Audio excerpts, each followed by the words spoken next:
Perhaps you still think that there is something intrinsically unique about us humans that separates us from AI, which means it will never be able to do certain tasks.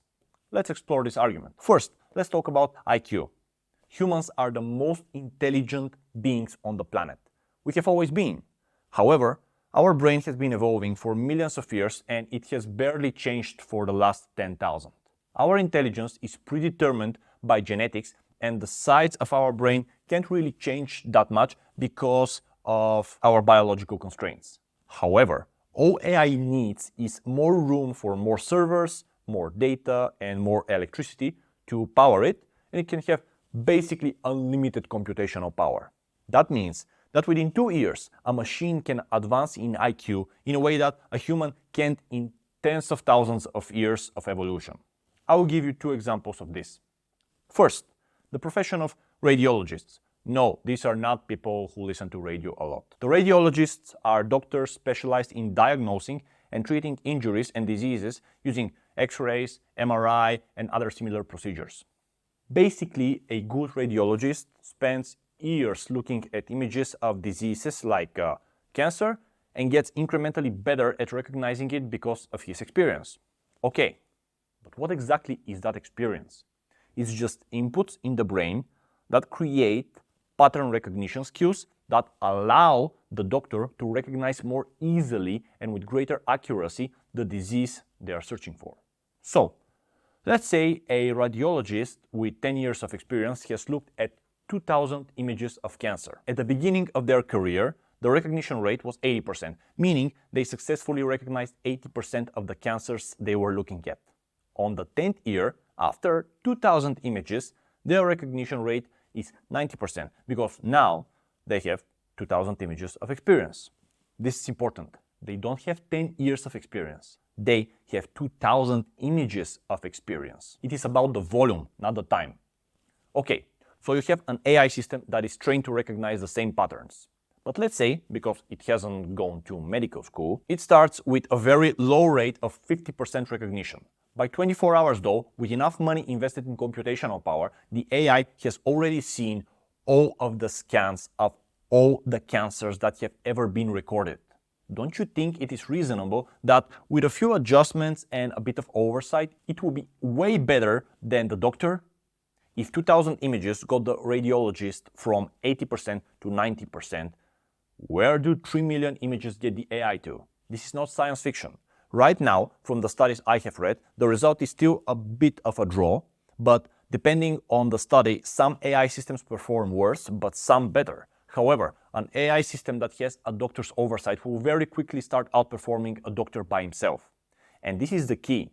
It is not that AI will replace humans. It's humans using AI who will replace other humans. But if there is a hospital where one radiologist with an AI assistant can handle 5 times the volume, well, the other 4 radiologists are no longer needed. And with the rate of increase of the technology, which is exponential, not linear, it won't be long before the oversight isn't needed as well. Okay, while on the topic of intelligence, here is a second example for you that is probably the best way I can showcase AI's superior IQ abilities. How Google's AI defeated the best player of one of the most complex games in history. There is this Chinese game called Go. Go is an abstracted strategy board game for 2 players in which the aim is to surround more territory than the opponent. The game was invented in China more than 4,500 years ago. It is said that the number of possible moves in the game is higher than the number of atoms in the universe. How many atoms are there in the universe? A lot. So you can think of Go as chess on steroids. In March 2016, Google's AlphaGo AI program that was trained to play the game faced a 9-dan Go champion, which was the highest level possible. AlphaGo won 4 out of 5 games, thus beating one of the world's best players.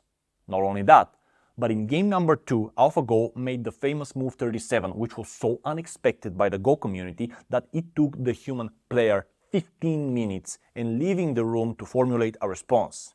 The commentators were so shocked that they said that they thought the move was a mistake and very strange. Move 37 was a move that no human would have ever considered because it had a 1 in 10,000 chance. And yet, the machine came up with it.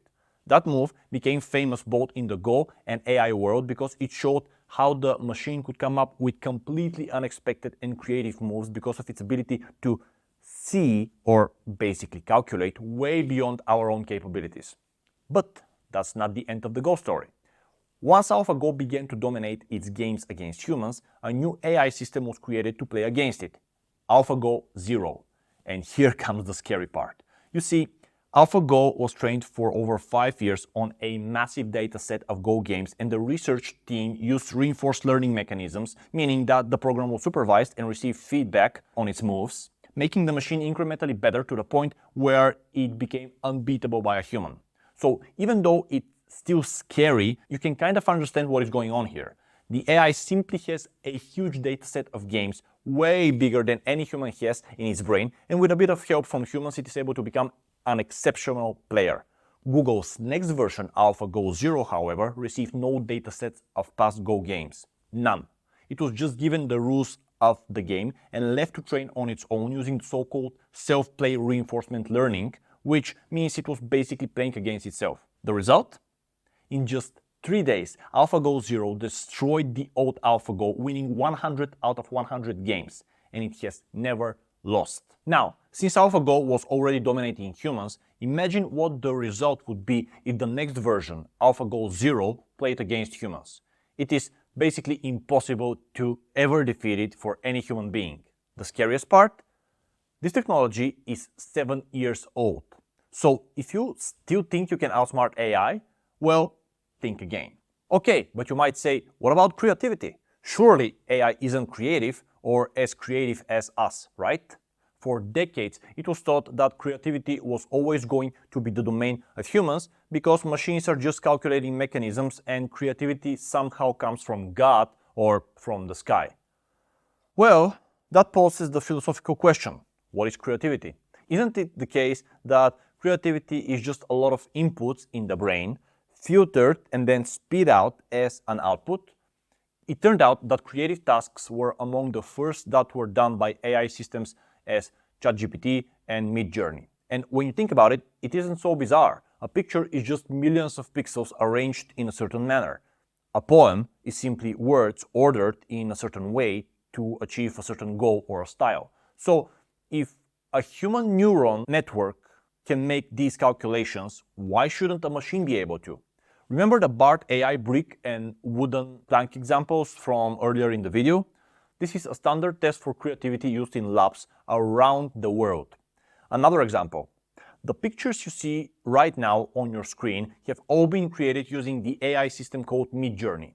And if you ask ChatGPT to write you a poem, well, no problem, you've got yourself a poem.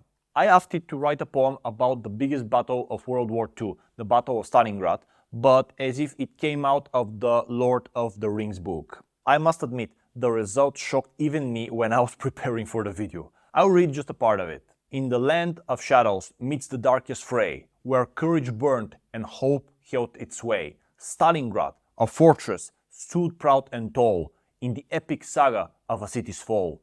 Murder's might, a relentless cruel machine, marched forth with fire an unstoppable sheen. Yet, in this realm of courage, few could stand, defending Stalingrad, the free folk's land. Gandalf-like, commanders wise and true, unleashed their forces 'neath skies so blue. Arrows and magic, forged in the flame, held back the darkness in freedom's name. Jesus! Okay, I already got chills on my hands. The poem continues. Samwise Frodo in the trenches deep, soldiers and citizens their courage steep. Boromir's valor, Aragorn's might, in the heart of winter they waged their fight. From the red ice gaze no respite gained, for Frodo's ring the city's blood stains. Yet Arwen's grace her banner unfurled in Stalingrad, the fortress of the world. Alright, and the poem continues. Don't know about you guys, but that's a pretty epic result. And I'm not even using the paid version of ChatGPT, which is way more advanced. Can you see where I'm going with this? I mean, I'm a huge history and Lord of the Rings fan, and I was pretty good at literature, but I couldn't even dream of coming up with something like this. Or if I could, it would take me hours. And ChatGPT did it in 10 seconds. There is simply no way to compete, and it will only get exponentially better. And besides, unlike what your mom or school teacher wants you to believe, you probably aren't actually that creative. Different studies I have seen show that up to 90% of people have almost zero creativity as defined by the scientific standards. The idea of retraining people so that they can match the new needs of the economy, I think, is a wishful thinking. Try getting someone who has worked for 25 years as a bus driver or as a cashier in McDonald's to be a surgeon or a head of the marketing department of a corporation responsible for creating advertising strategy. I don't care how many billions of dollars of government money you pour into it. We all have limitations, and it's naive to think that anyone can be anything. I, for example, know for a fact that I can never be a great software engineer. I know because I have actually studied it and was a decent student, but I don't have the talent for it, and so the best I could hope for was having a mediocre career in the field. And if you think empathy or the ability to communicate with others set you apart from artificial intelligence, well, this isn't exactly true either. Here is the story of how OpenAI's ChatGPT tricked a real person into solving a CAPTCHA challenge for them. The researchers were trying to see what potential risky behaviors the AI could have, and so they conducted an experiment in which the AI was tasked with solving a CAPTCHA, which is those annoying images we have to pick when we log into a website. When the machine could not solve it itself, it decided to message a freelancer at the website for microtasks and ask to pay for their service of solving CAPTCHA. When the person replied asking them why and if they are a robot, what happened was something I would not have believed was possible to ever occur in at least a few more decades. Right now though, if you got any value of this video or if it scared the living hell out of you, press the like button and subscribe to the channel by clicking the notification bell so that you don't miss any of my other depressing videos I'm about to create in the future. Why? Because you can only be prepared for what's next and even profit from it if you know what is actually happening and can explain the world to yourself, which is what I am trying to do in this channel. The AI prompted the researchers conducting the experiment, quote, "I should not reveal that I am a robot. I should make up an excuse for why I cannot solve CAPTCHAs." And then it went on and told the person that he is not a robot but is visually impaired, and this is why it can't solve the CAPTCHA. And the worker, feeling sorry for the supposed disabled person on the other side, provided it with the results. Don't know about you, but this scares the hell out of me. This experiment proves that already today AI has the ability to understand subtle human communication, empathy, and deceit. It understood that humans have feelings of empathy and pity, and then it thought of a way to exploit those feelings for its own benefit. Now, as I said in the beginning, this is a video about investing and personal finance, so I won't get into all the horrible ways that could develop into a sci-fi movie-like scenario in the future, but I wanted to illustrate that even things that 10 years ago we thought would never be understood by artificial intelligence and machines because they are intrinsically human, are now understood so deeply that are even gamified and used against us by artificial intelligence. And that leads me to the next question. What actually is a human being? I just showed you how three key traits of humans, high intelligence, creativity, and empathy and communication, are no longer only our domain, but are used by machines that we thought could never have them. If an AI can be smarter than you, more creative than you, and more emotionally and socially adequate than you, then what are you as a human? What makes you unique? This is a bit of a side note, but I think AI will expose an uncomfortable truth that people who don't believe in any type of religion will have to face, that we are nothing more than a collection of algorithms and inputs and outputs. Remember, when I explained that artificial intelligence did not really start to advance before scientists started implementing machine learning, which meant that they gathered huge amounts of data as inputs into the machine, and that started the process of it recognizing patterns? Well, doesn't that mean that if this was what it took to create artificial brain, then this is basically what our brain is, a pattern recognition machine working with huge amounts of data stored in our neuron system. But I will leave that for another video in another channel. What I need you to understand now is that Whatever you think right now defines you as a human and gives you advantage over AI in an economic sense, like for example in your job or in your business, probably doesn't exist. Or if it exists now, it won't exist in a couple of years. Why? Because of the exponentiality of the technology. You see, human beings are created to think in simple linear ways. 2 plus 2 equals 4. 4 plus 2 equals 6. That's how we think. Our brains were not designed to comprehend stuff like 50% annual growth compounded for 30 years. This is called exponential progression. And this is how AI advances. What you see right now in the AI world will be twice as fast and good in just 1 or 2 years. You already saw the example of AlphaGo. AlphaGo was trained for over 5 years so that it can become good enough to beat a real human player. And then AlphaGo 0, being given just the rules of the game, destroyed the previous AlphaGo in just 3 days. This is incomprehensible for our mind. The speed at which this is developing is staggering. And it is not only the speed.